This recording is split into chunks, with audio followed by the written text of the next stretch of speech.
안녕하세요. 저는 비트코인 차트 기술적 분석 파트에서 이론 재해석과 융합 콘텐츠를 제작하는 유튜브 크리에이터 서장입니다. 오늘은 제가 맛보기 영상을 한 4편 정도를 업로드를 할 건데 그 중에서 이제 1화 주제 오늘 얘기할 거는 결핍이란 거에 대해서 한번 키워드를 잡고 얘기를 해볼게요.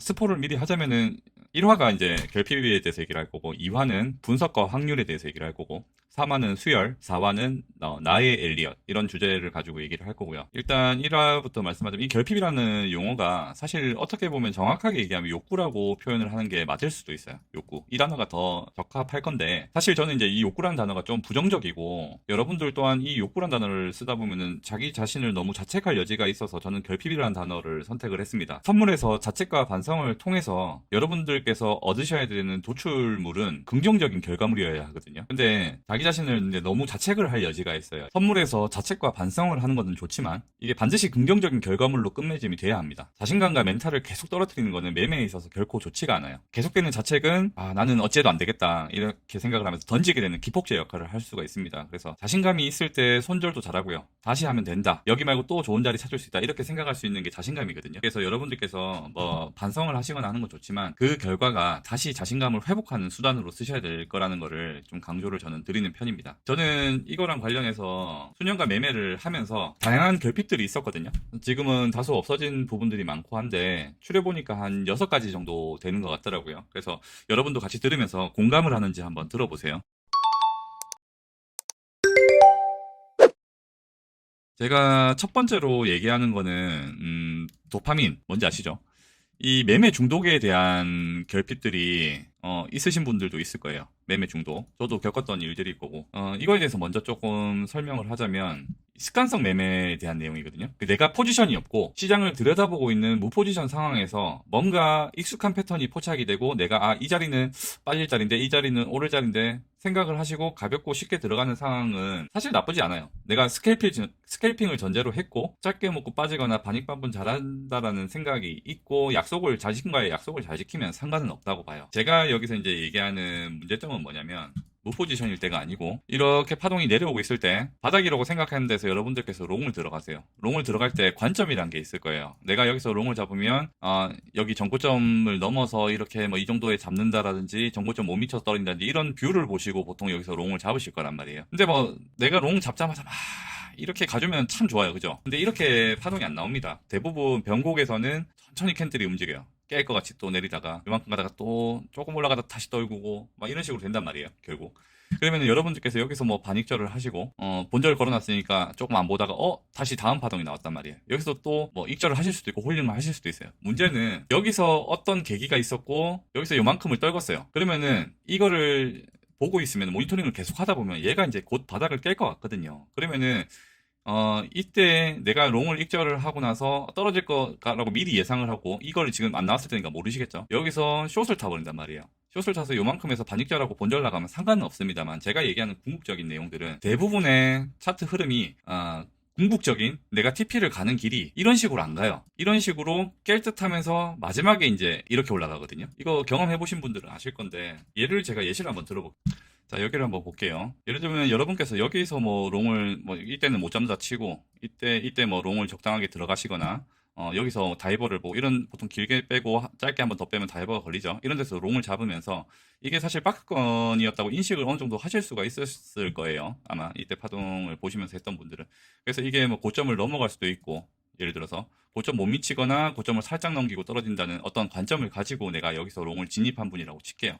그래서 아까처럼 예시로 여기서 잡고 나서 이 정도 올라왔을 때 보통 반익절을 하실 겁니다. 여기까지 문제가 없어요. 그리고 이것까지도 내가 버텨냈고 여기서 사실 숏 잡는 건 좀 문제가 있고요. 이런 긴 장대 양봉이 나왔을 때 익절을 또 추가적으로 하실 거라고 봐요. 뭐 25% 정도, 여기서 50%이 정도 비중을 덜어냈다고 쳤을 때 여기서 풀익절을 하고 사실 숏을 들어가는 판단은 제가 봤을 때는 그렇게 좋은 판단이라고는 생각이 안 되거든요. 그래서 뭐 지나고 나서 결과론적인 얘기를 하는 것들이 아니고 대부분 파동들은 내가 목표가까지 바로 이렇게 가주면 좋겠지만 그렇게 안 움직인다고 제가 말씀을 드렸고 보통 이렇게 올라가고 나서 부분 익절 대부분 물량을 다 돌고 나면 물량이 적으실 거예요. 근데 여기서 풀익절을 하고 여기서 다시 잡으면 좋겠지만 이거를 예측을 한다고 하는 게 거의 불가능에 가깝거든요.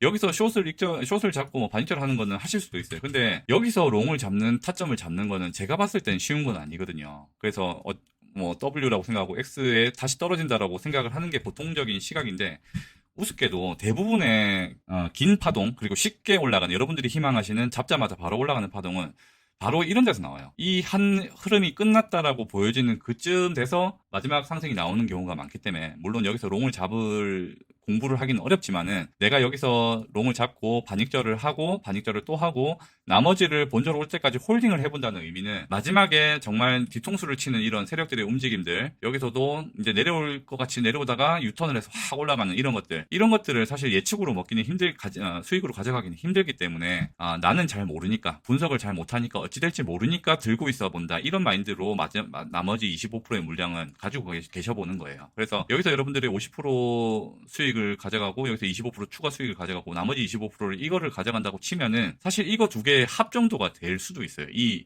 장대 양봉이. 그래서 여기서는 아마 다이버전스도 없었을 거예요. 어떤 시그널도 없는데 여러분들이 많이 올라왔으니까 라는 대충의 감만으로 숏을 잡았을 때는 좋은 결과가 안 나오는 경우가 많다는 점을 여러분도 이미 인지를 하고 계신 분들도 있을 거예요. 제가 매매를 하면서 느꼈던 부분인데 잠깐 설명을 드렸습니다. 자, 다시 돌아와서 핵심은 뭐냐? 핵심은 여러분들 아마 15분봉을 많이 보실 거예요. 15분봉을 주로들 많이들 보세요. 저는 어느 순간부터 15분봉을 좀 가급적이면 안 보려고 하고 1시간 봉을 좀 보는 거를 습관화하고 있는 상태예요. 그래서 여러분들께서 생각하시는 걸로 A, B, C로 이렇게 나오는 경우가, 이렇게 빠르게 나오는 경우는 거의 없고, 아주 이런 식으로 흔들면서 마지막에 올라간다. 결국 원리는 그거거든요.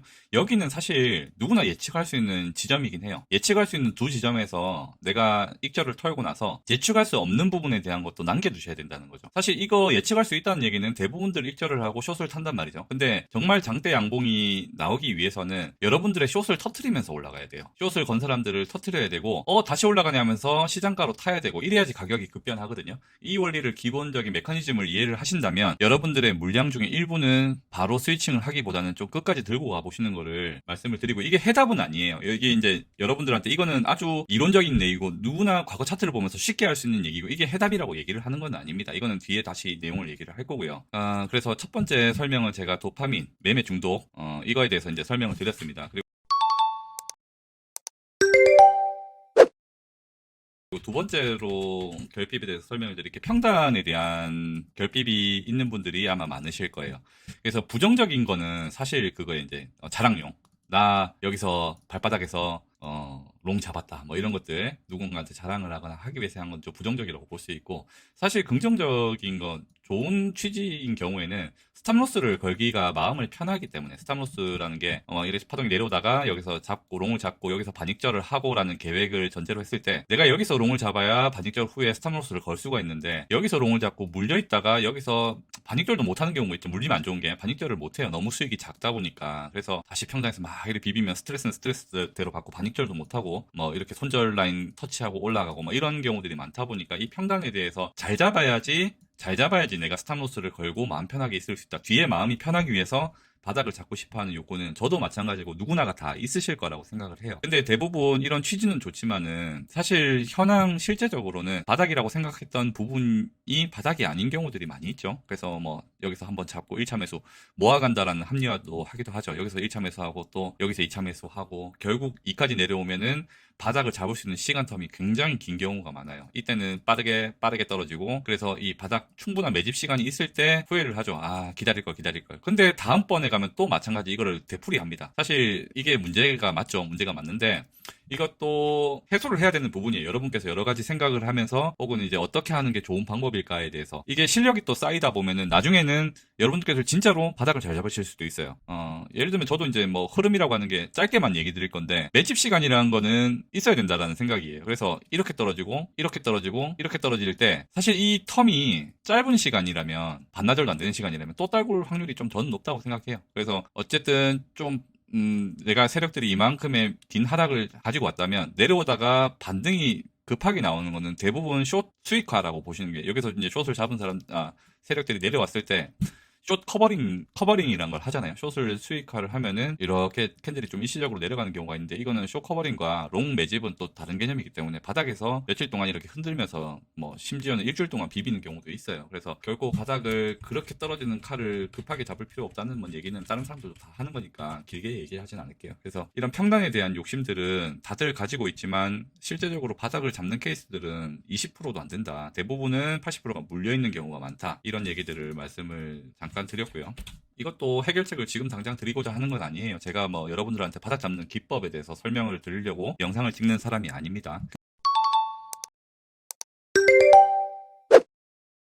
그리고 세 번째로 이제 물량 결핍이란 게 있을 수 있어요. 여러분들께서 물량, 포지션, 개수, 배율 뭐 이런 것들로 생각하실 수가 있을 건데, 일 떨어지고 또 떨어지고 올라갔다가 내려갔다 올라갔다 내려갔다 하면 무섭거든요. 사실 공포감이 있어요. 여기서 잡았다 해도 또 떨어질 것 같고 막 이런 것들이 바닥에서는 누구나 다 있는 거기 때문에 여러분들이 하실 수 있는 선택이 이제 분할 매수라는 걸 해요. 내가 정말 부담 없을 정도 두 배씩 5번을 들어가겠다 뭐 이런 계획을 세웠는데, 여기서 딱 찍고 2배 포지션만큼 들어갔단 말이죠. 근데 얘가 이제 다시 저점을 안 주고 이런 식으로 올라가요. 어디서 잡아야 될지 모르겠다는 거지. 그러면은 여러분은 2배 포지션으로 가지고 가다 보면은 이런 데서 반익절하고 한 배밖에 안 남았어. 조금 이제 물량에 대한 아쉬움들이 많이 있으실 거예요. 그래서 잡고 나서 마음은 또 편할 수 있지만 사실 욕심이라는 부분이 생기잖아요. 그래서 내 관점이 맞았는데도 불만들이 생길 수 있다는 점이 결핍으로 이제 생기는 거죠. 욕심의 일환입니다. 어떻게 보면은. 그리고 이게 이제 사실 문제는 아쉽다 하면 상관없는데, 올라갈 때 여기서 2배를 더 잡아요. 그 평단이 여기가 되죠. 여기서 내려오면은 평단 건드려 버리는 거예요. 이런 것들이 이제 사실 문제가 되는 거죠.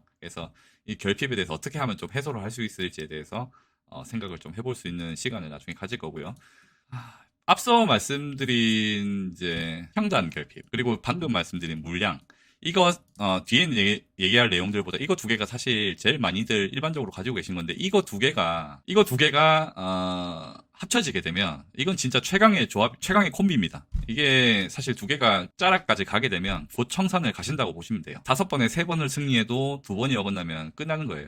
이거 제 얘기하는 겁니다. 제 얘기. 아시겠죠? 그래서 이런 것들이 두 개가 합쳐졌을 때는 상당히 위험한 결과를 습관화가 돼버리면 무섭다. 이거는 어떻게든 빨리 고쳐야 되는 두 가지라고 보시면 돼요. 평단을 좋게 잡고 싶으면서도 물량은 이빠이 배부르게 30배, 40배를 들어가고 싶다. 그래서 여기서 반익절 하고도 15배가 남게끔 하고 싶다. 여러분 희망이죠, 희망. 그래서 이런 것들이 좋진 않아요. 그래서 이런 것들에 대해서도 나중에 2부에서 한번 달아보기로 하고요.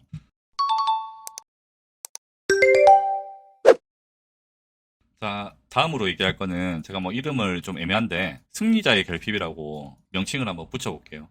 이렇게 내려오다가 바닥에서 내가 잘 잡았어요. 배율도 포지션도 마음에 들 정도, 한 10배 정도 잘 잡았고 그게 바닥권이었다라고 쳤을 때도 여러분들이 이렇게 예상대로 올라가고 내려오고 하는 와중에도 뭐 반익줄을 잘 틀었고 하는데, 문제가 하나 있죠. 여러분들이 예를 들어 시드가 만불이라고 칠게요. 만불이라고 치고 여기서 10배를 들어갔다 쳤을 때 첫 반익절하고 이렇게 뭐 올라가는 과정에 여러분 시드가 만불에서 12,000불 정도가 될 수도 있어요. 그죠? 그러면은 이 12,000불에 여러분 잔고 숫자를 본 시점부터 문제는 시작이 돼요. 자고 일어나니까 이게 11,000불로 줄어들어 있는 거예요. 그리고 혹은 1,500불이 될 수도 있고요. 저도 이게 조금 심했어요. 그래서 파동은 어찌됐든 오르락 내리락 할 수밖에 없는데 어떻게 여기서 얻은 수익을 또 뭐 줄지 않고 유지할 수 있는 건 없거든요. 사실 이거는 신경을 안 쓸 수 있는 멘탈을 가지는 게 제일 중요한 부분이긴 한데, 그래서 사실 이거는 어떻게 중요하다고도 할 수도 없고 당연한 거다. 그래서 시드는 계속 늘었다 줄었다를 반복을 하니까 사실 내가 벌었다가 뺏기는 이런 기분은 본인 스스로 극복해야 하지만, 이것 또한 어찌 보면 이제 내가 어떤 수단을 통해서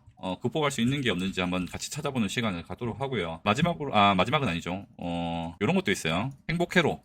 자, 이거 호두형 방송 보시는 분들은 아실 수도 있어요. 이제 한여름밤의 꿈이라는 이름을 붙였잖아요. 그래서 예를 들면 뭐 15,000불 찍고 뭐 이렇게 우리가 지금 올라왔잖아요. 여기까지 뭐 30K 이렇게 하는데 2배가 늘어났는데, 15K에서 뭐 저점을 잡으면서 비트코인 10억 가니까 10억까지 나는 이거 홀딩 할래. 뭐 이런 것들. 그러면서 이제 TPSL 있잖아요. 목표가, 손절가, 그거 설정해갖고 하면은 15,000불이 10억 갔을 때 얼마가 내 수익이 되는지 뭐 이런 것들 막 계산해보면서 행복 회로에 빠지기도 합니다. 근데 이게 사실 너무 이제 큰 관점으로 보고 포지션을 잡는 것도 문제가 있어요. 익절을 안 하는 문제들도 사실 어떻게 보면 그런 이런 행복 회로에 대한 결핍 때문에 익절을 못하고 너무 끝까지 가져가는 거 이런 것들도 문제일 수 있습니다. 그래서 아니 뭐 이 양반은 아까는 뭐 익절 안 하는 거 같고 뭐라고 이제는 뭐 빨리, 너무 빨리 익절하지 말라 그러고, 이제는 또 길게 들고 와도 뭐라냐, 이거 얘기를 하는 게 아닙니다. 이거는 이제 나중에 본편에서도 얘기하겠지만, 각자의 트레이딩 스타일을 참고를 하셔야 되고, 그리고 이제 행복회로라는 결핍을 충족할 수 있는 거에 대한 것도,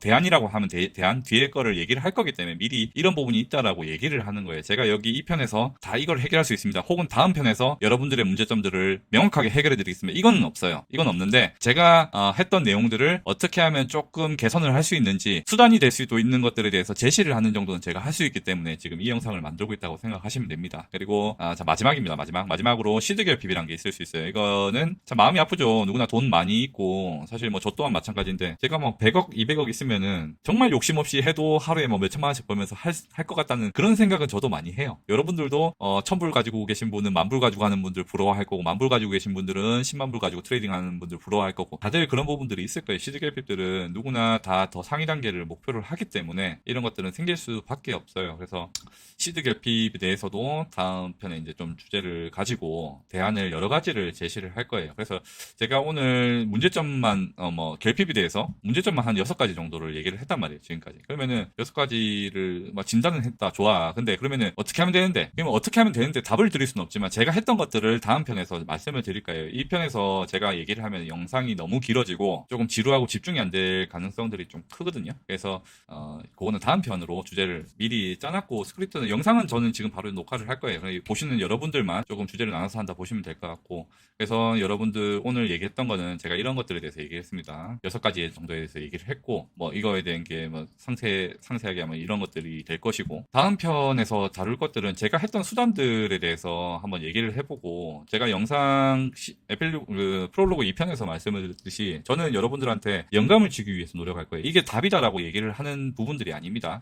저는 이런 것들을 하면서 저한테 어떤 착오를 일으켰어요. 저 스스로한테 합리화를 하면서 내가 못난 모습들을 좀 감추려고 드러나지 않도록 노력을 많이 했거든요. 이거 제가 다 했던 것들이에요. 제가 가졌던 못난 모습들이에요. 중요한 점은 결핍 자체를 꾸짖고 부정할 필요는 없습니다, 여러분. 욕심이란 게 있죠. 욕심이란 매개체를 통해서 여러분들이 이런 결핍들을 포지션으로 드러내고 실패를 하셨을 때 본인을 꾸짖고 반성을 하셔야 돼요. 결핍 그 자체는 문제가 아니라는 거죠. 그러니까 여러분들은 잘못을 하지 않았어요.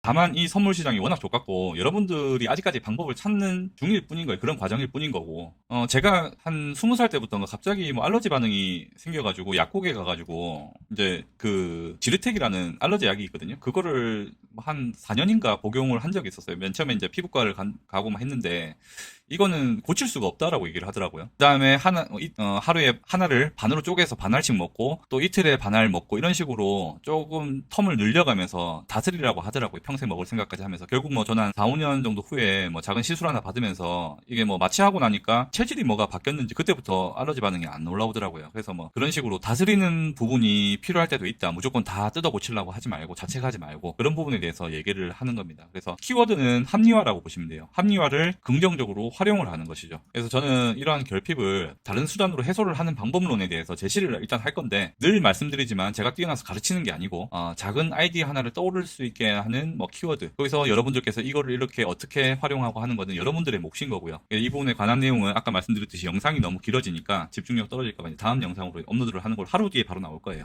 제가 저번 시간이 다음 영상은 OT 영상을 찍겠다 했었죠. 근데 영상 촬영하고 나서 편집까지는 다 마친 상황이에요, 사실. 근데 순서를 좀 바꿔야 되겠다는 생각이 들더라고요. 어떤 주제를 이 사람이 다루는지 어떤 얘기들을 좀 주로 할 사람인지 영상식으로 한 4편 정도로 게재를 할 생각이고요. 이게 가볍게 관심도 촉발하기 위한 과정이라고 보시면 될 것 같아요. 본편을 제가 유튜브에 아직 게재하지 않으려고 해요. 그래서 그렇게 게재하지 않을 이유는 사실 유료 목적의 비공개일 이건 절대 아니고요. 저는 어찌 보면은 이 영상을 전체 목차가 한 20-30개라고 쳤을 때 이게 조금 완성도가 높았으면 좋겠어요. 그래서 한두 사이클 정도 비공개로 아래 더보기란에 제 오픈 톡방 링크 있잖아요. 거기서 이제 시청각실 개념인 거예요. 거기가 카톡방에서 제작한 영상을 제가 이제 거기에 비공개로 재생을 하고 여러분 구독자분들이 미리 봐주시고 뭐 피드백도 주시고 하시면은 제가 거기다가 저도 생각이 추가로 든 내용들이 보탤 내용들이 있을 거고 그럼 추가로 찍어서 편집에 붙이든지 또 없던 항목들을 또 추가해서 한 사이클이 다 완성되고 했다라고 생각했을 때 그때 이제 완성된 영상을 한 편씩 한 편씩 순차적으로 게재를 할 생각이에요. 그리고 그게 다 완성되고 나면은 제가 이제 다음 컨텐츠들을 구상을 해놓은 것들이 있거든요. 그런 것들을 하면서 또 시간 보내면 되고 일단 저는 제 1목표가 시즌2의 목표는 시그니처 영상 리스트를 만드는 게 목표입니다. 이거는 평생 무료로 하긴 하겠지만 지금은 다만 완성도를 위해서 조금 기다려 주십사 말씀을 드리는 거고요. 어차피 제가 관점 영상을 올리는 게 아니기 때문에 지금 찍어놓고 1년 뒤에 봐도 무관한 내용들을 많이 다룰 거예요. 그래서 시간의 갭은 그렇게 중요치 않을 것 같고 관점에 대한 내용들은 가급적이면 안 올릴 건데 사실 이거 제 오픈 톡방에서 뭐 저는 오늘은 이렇게 생각하고 있습니다. 뭐 틀리는 게 대부분이겠지만 시황들 같은 것들은 제가 개인적으로 보는 견해나 이런 것들은 얘기를 하고 있으니까 거기서 같이 보시면 될 것 같고요. 어쨌든 이렇게 진행하는 과정에서 추가되는 것들이나 생각해서 내린 결론이니까 뭐 오해하지 않으셨으면 좋겠습니다. 같이 뜻을 모아서 소통하면서 많은 분들이 같이 끝까지 같이 갔으면 좋겠습니다. 감사합니다. 2부에서 뵐게요.